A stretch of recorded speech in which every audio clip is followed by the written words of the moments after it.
Welcome, ladies and gentlemen, to another edition of the Holy Sparks podcast. Saul K here, super excited and grateful for yet another quality guest, a good friend of mine.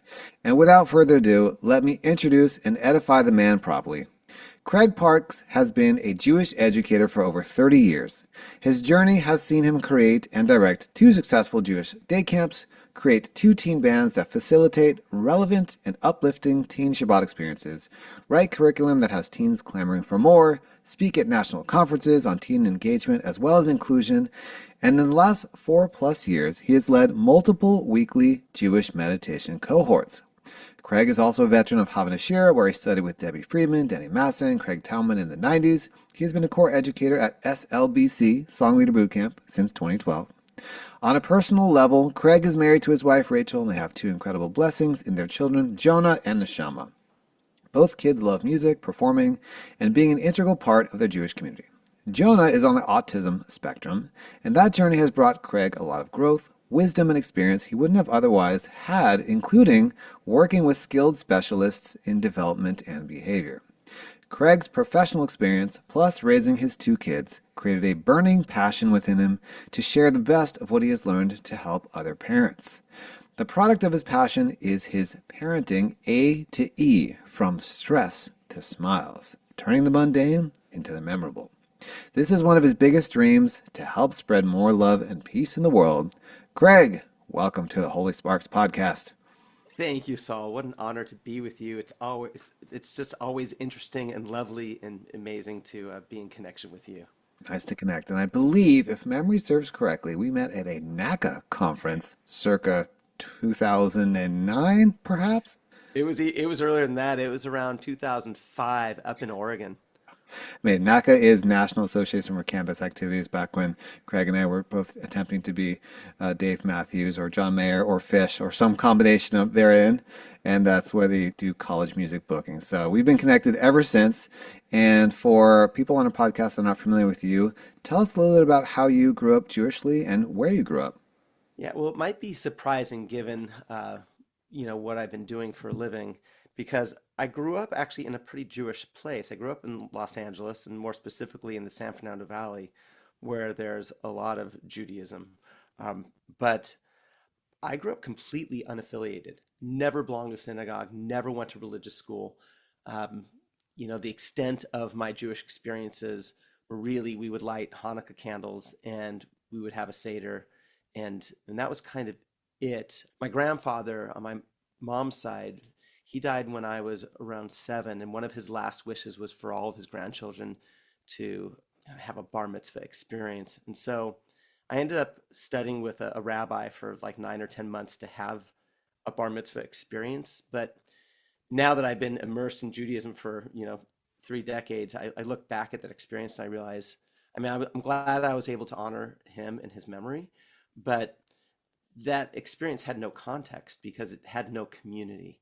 Right. I mean, even the bar mitzvah experience itself was held at a country club. And so it was really much later that I got immersed into the Jewish community. And it was through my love of working with children that eventually led me to working at Camp Tawonga in the early 90s. And that absolutely changed my life. It was the first time that I had seen really immersed in a Jewish community, like getting to see what it could be like. And what I saw was incredible amounts of joy, incredible amounts of connection, incredible amounts of caring about each other and the earth, and the way that Shabbat was celebrated. There was a vitality and a real aliveness and relevance to Judaism, the way it was taught at Tawonga, that it woke me up. It woke up a part of me that I didn't even know existed, because I'd been so used to not having community and being alienated, isolated, and but to experience that, my life was forever changed. And were you a song leader at Tawonga, or working in some other capacity, or as a camper? So no, I wasn't a camper. I was a counselor, actually. I'd been a day camp counselor for the first time when I was around 19, 20. It was the summer I turned 20, actually. And I couldn't believe I was getting paid to do this job. My work with kids was so It was incredible. It was this day camp. It was a secular day camp in the valley. There were only six of us counselors, and there were 60 kids.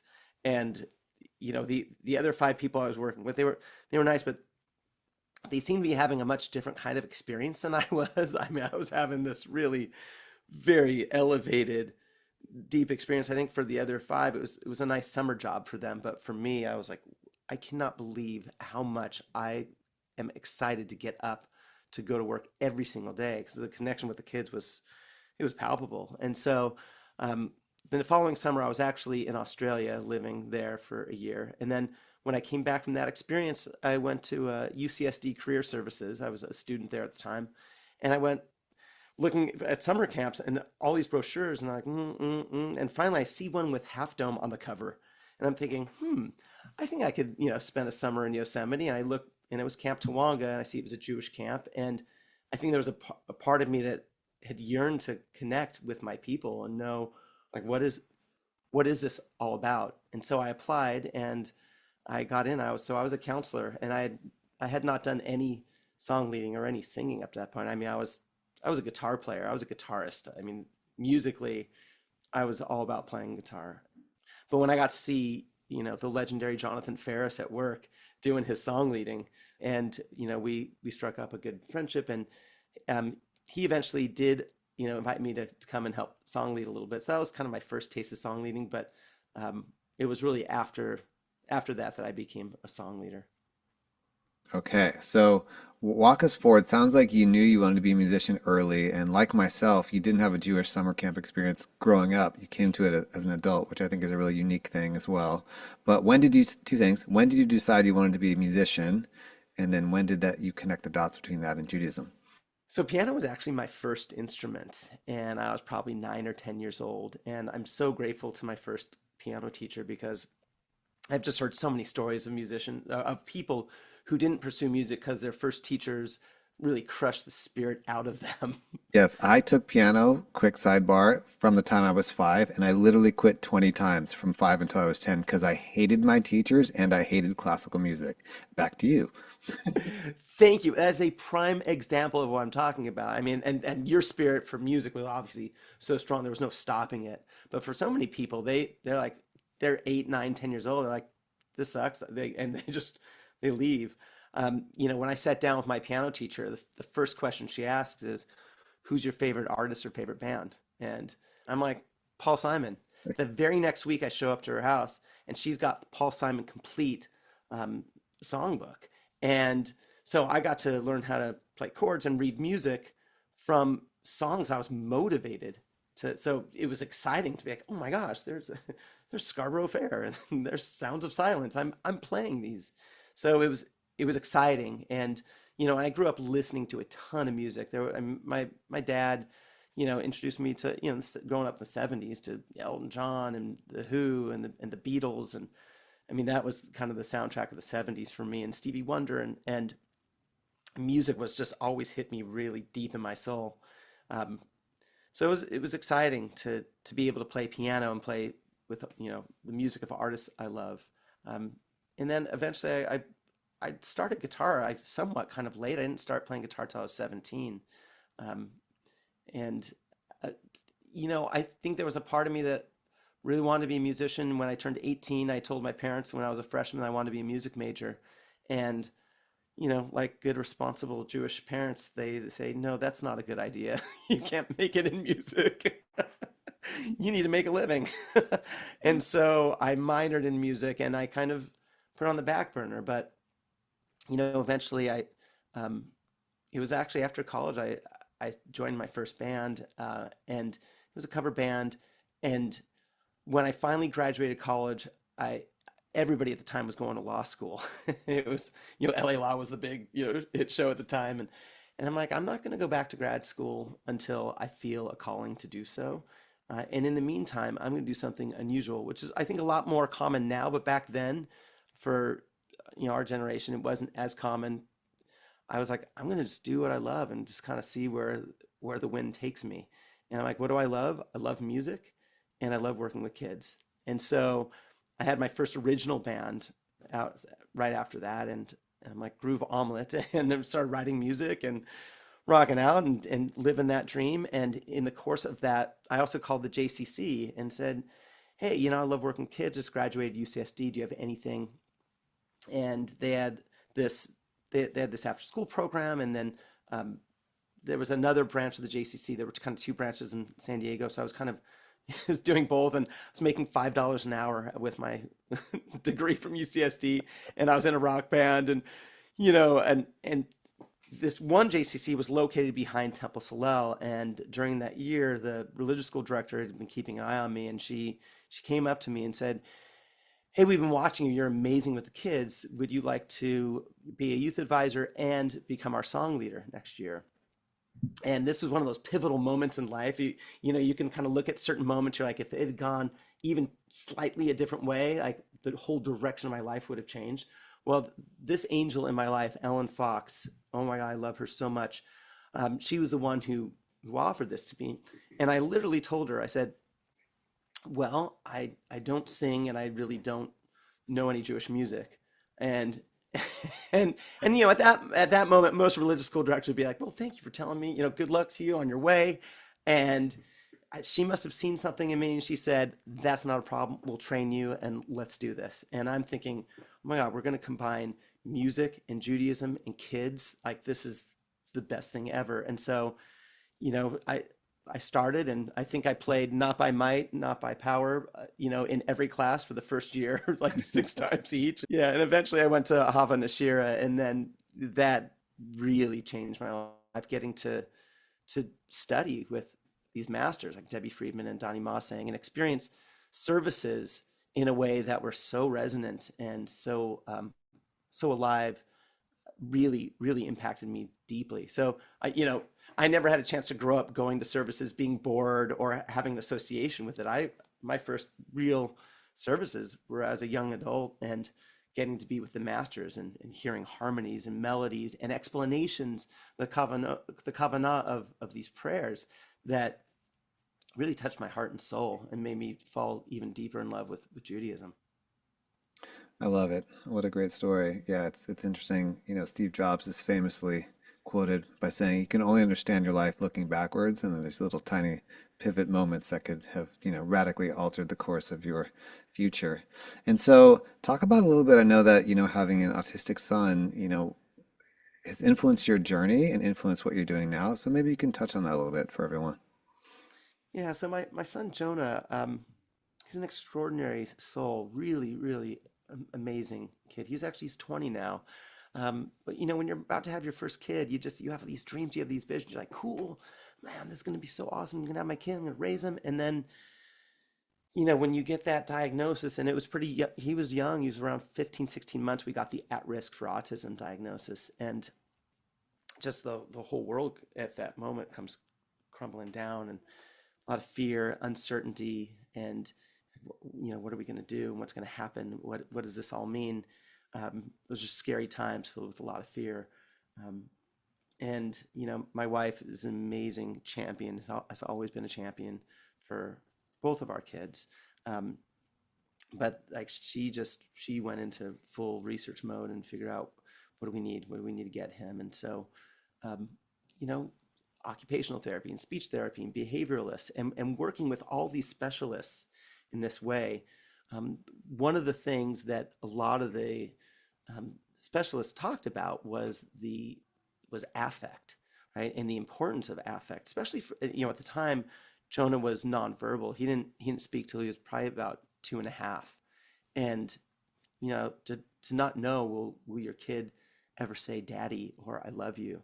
I mean, it's intense, right? And so, we're trying to learn, how do you connect with another human being? It's really about connection. And this whole notion of affect was coming up a lot.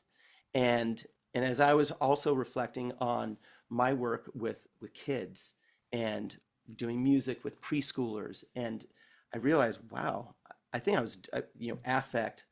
I was something I was doing without a mindfulness approach to it. Um, but as I've gotten older and I've looked back and reflected a lot on my work with kids and everything that I went through with Jonah, I realized, whoa, this is so huge that I ended up putting together. I really kind of distilled the best of my 30 years of experience working with kids and training people how to work with kids as a camp director, and certainly all the specialists I work with. And I put together a digital course called Parenting A to E, from Stress to Smiles, turning the mundane into the memorable. And it's a mindfulness approach where the A stands for affect and the E stands for effect, for the effectiveness of having a sweet, loving, trusting relationship with your child. And it also includes the power of music and the power of play and screen-free activities. So there's a lot in there. I want to now go kind of beyond, my local community and share this with other parents. Okay, so you use the word affect. Effect, I understand. Affect, obviously that has a lot of meaning for you and it's part of your course name, but when you use that term, break that down a bit for people so they can understand it. Thank you. Yeah. So in simple terms, it just literally means, how do you use your body and how do you use your voice? What is the affect of your body language and the affect of your voice? And so and this is something I've taught my staff at camp for years. How do you actually connect with kids using your body and your voice?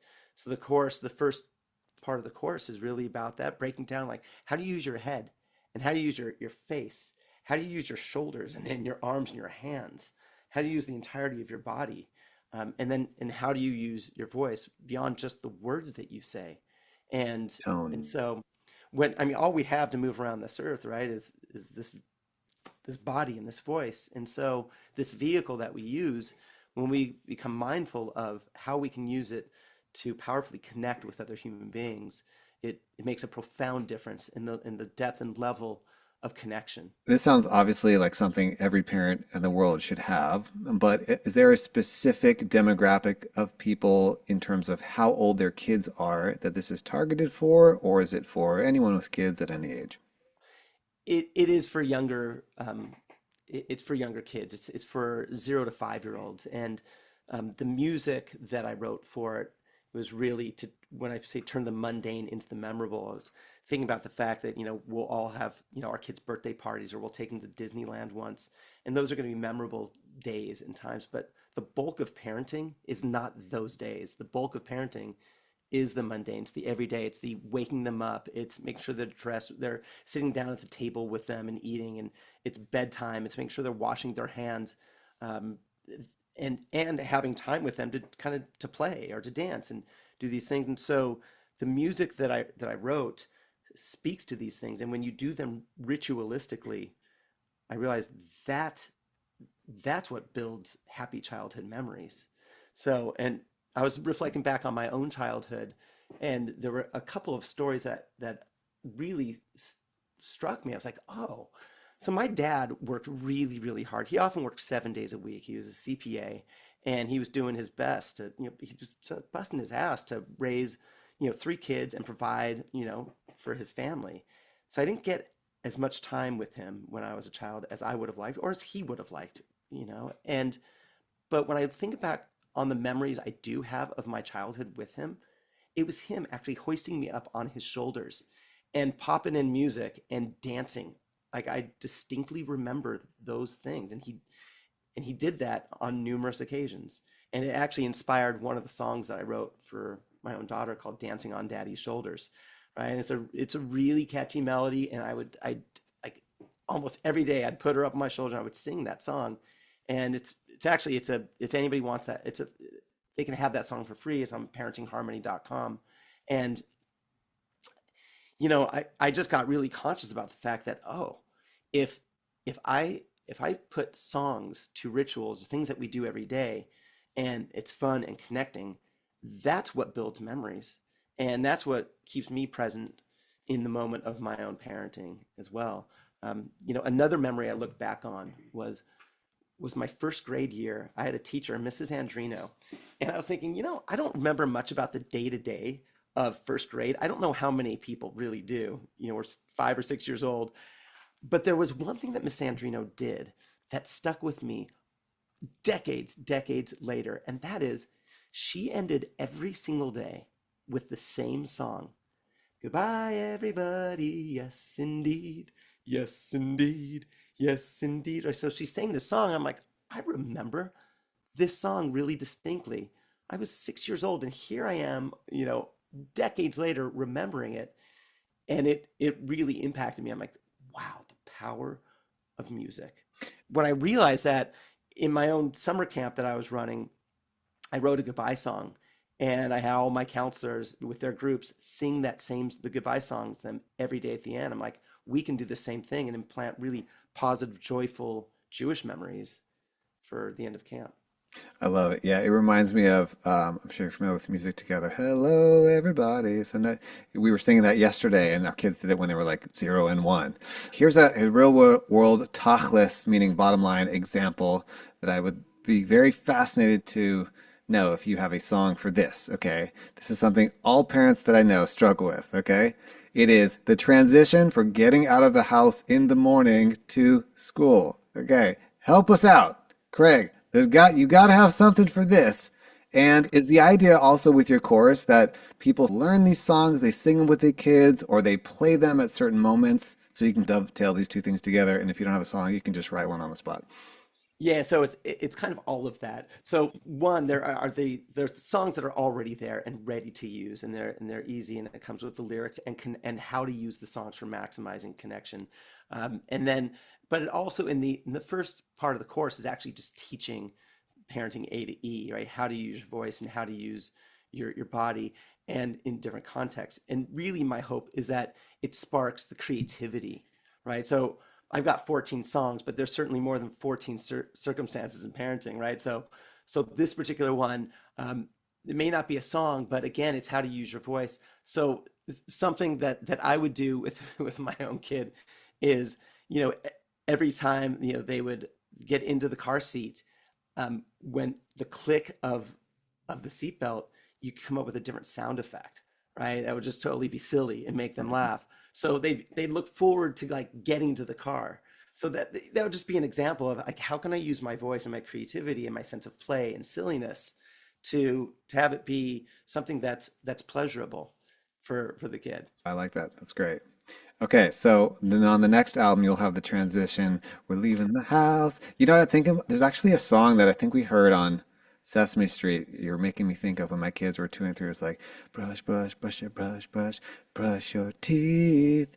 Everybody brush your teeth. Brush. And we sung that song for 2 years straight to get them to brush their teeth. Yeah, well, I do have a brushing teeth song as Oh, you part of do? it, and that's actually one of the bonus songs in the bath time rituals Uh-huh. of, of the course. So, yeah, and another one that will help parents out a lot is, so this is the struggle is real right here. When your kid gets about 2 years old, there is a favorite word they discover. Do you know what that word is? No!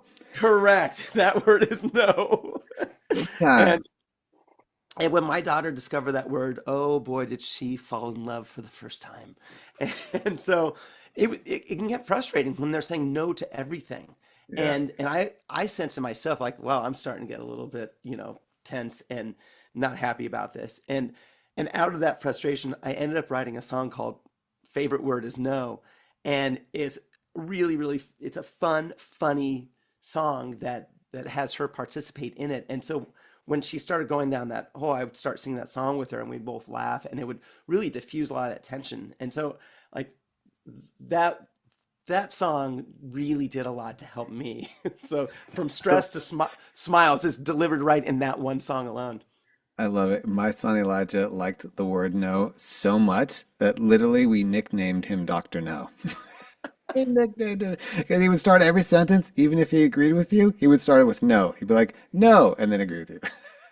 I wish I could have given you the song back then if I'd only known. We can take it from moving forward. It's fine into teenage years. We'll probably still need it. Great. So this is lovely. Okay. So you said there's 14 songs in this first course. Now, uh, kind of walk us through the structure of the course. How does it work? So the way it works is it's an all-inclusive digital course. So the first module actually teaches the parenting A to E method. And what's nice about it too is that like parents don't have a lot of time. So there's 6 videos that break down how to use the body and how to use the voice. And all the videos they're no longer than 5 minutes. So you can watch it and immediately apply it because parents don't have, a half hour to sit and watch a long lecture. So that's the first module. The second module of it is these 14 songs. So there's songs for waking up, for eating healthy, for playing, for dancing, for washing hands, for bedtime. There's a lullaby that I wrote for my son. So there's also one for values. Because songs are also a great way to share with your kids instead of lecturing them. You could sing songs that they're like, oh, this is what my parents believe in. There's a song called Share and Be Nice, which is about bringing peace to the world and how to do that. It's a song I wrote with children, actually. And there's a song I wrote called Give and Get about special needs, wanting my children and all the campers that I've worked with to build up their compassion muscle so that they're not teasing kids who are different from them, but they're actually being kind and sweet. So the music serves a lot of purpose, certainly for the mundane aspects of things, but also sharing about our values and opportunities for play and connection.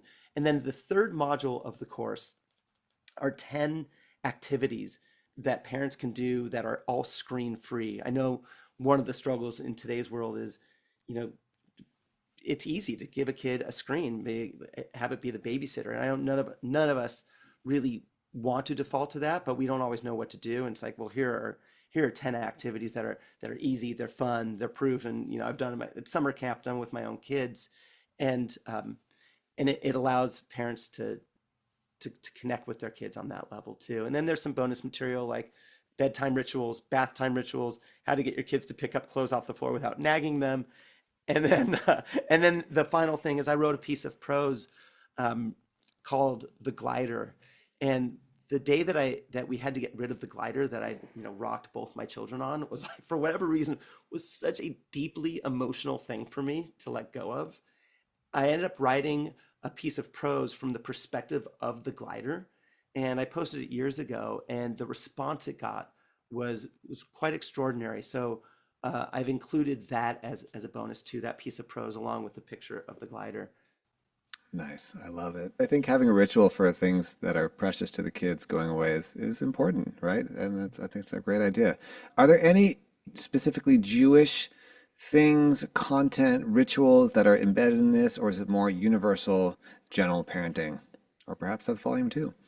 Yeah, so yeah, so I actually secularized a couple of songs that were Jewish songs because I really um, I wanted to get this out to a broader audience. I mean, this certainly it's all aligned with my. It's an expression of me, and I can never separate my Jewish values from anything that I'm doing, right? So it's all aligned with our Jewish values, but it was specifically designed to be able to reach a larger audience and make a bigger impact in the world beyond the Jewish world. So it's certainly great for the Jewish world, and it's open beyond it. Great. I love it. And tell me, what's your vision long term for this project? My vision is that it gets in the homes of millions of parents and that it actually makes a tangible difference in the quality of connection and the quality of peace. As Jews, when I think about what our aspirations are, the kind of world that we want to co-create with the divine, it is a world of peace. It's a world of justice. It's a world of harmony and compassion. And those things are not easy to to create, as we know. And and when I think about gun violence and I think about addiction and domestic abuse, think about all these things that are happening. Think about what would radically, radically change the world, transform the world more towards that vision that we Jews have. And my whole life's work has been about children. And that's what I think it starts with. I think about it, if every single child born on this planet was raised in a real loving environment, just free from abuse, just as a baseline would be great, right? But more sweetness and more love, the ripple effect spiritually that creates. So like my biggest, like, I'm almost embarrassed to admit my dream is that, yeah, that this is in millions of homes and that it is a way to tap parents' confidence and capabilities of their own creativity to know that they are capable of creating these moments too. Like I said, these 14 songs are all usable and they're great. And they if you use them ritualistically, there's no way your kids are not going to grow up and look back on their childhood and have all these sweet memories. But I want parents to realize that the teaching of this is that that creativity is within them too, right? So they can come up with songs and they don't have to have a great voice. None of that. All the objections of what this would be like. Well, I can't sing. Saul, you and I have met a lot of people who say, well, I don't sing. I was told I have a bad voice. And that just crushes me because for children, the voice of their parents is the voice of love. And so I'm hoping I'll also encourage people to kind of, if they have that, they can bust through that, knowing that their 2 and 3 year old isn't sitting there going like, you're not Mariah Carey. Oh, this is funny. I might edit this out. Our kids are very harsh vocal critics, so much so that, when we were driving around attempting to get our kids to sleep, the car nap phase, that's a phase some people go through. And so we listened to Ilana's CD, and then, Ilana would sing a song, the actual song from the CD in real life, and Elijah would like, that, no, that's not how it goes, Mom. That's not how it goes. And then one other time, this is funny, Bela came with us to a service, and, she sat through the whole service, and she was probably like 5. And I said, well, Bela, how was the service? She was like, it's kind of pitchy, Dad. So unless Great. you have our unique situation, you probably won't encounter that. But yeah, kids do love the sound of their parents' voice. And I love the fact that you said, parents' voice to children is love. And I also will add that time is also love with Yeah. kids, right? So like it's not just showing up, it's actually being there with them. So I think it's great. Anything else you want to tell people about the course? Obviously, we'll have a link below to get the free download and anything else. Wherever you hear this podcast, you can, access Craig and his teaching. Yeah, I think that was fairly thorough. I think, if they're interested, just reach out to me and, I'm excited to get this out. This has been a 6+ year journey in terms of the creation of these songs, the recording of these songs, creating the course, getting these 35 videos professionally done, editing. Like it's been no small feat, and I've had to kind of battle my own personal demons to like insecurities, the whole Moses, like who am I kind of thing. So it's a big thing. It's vulnerable and it's really exciting. So I appreciate Saul you having me on, helping me get the word out about this a lot. So people can write to me at craigparks@parentingharmony.com.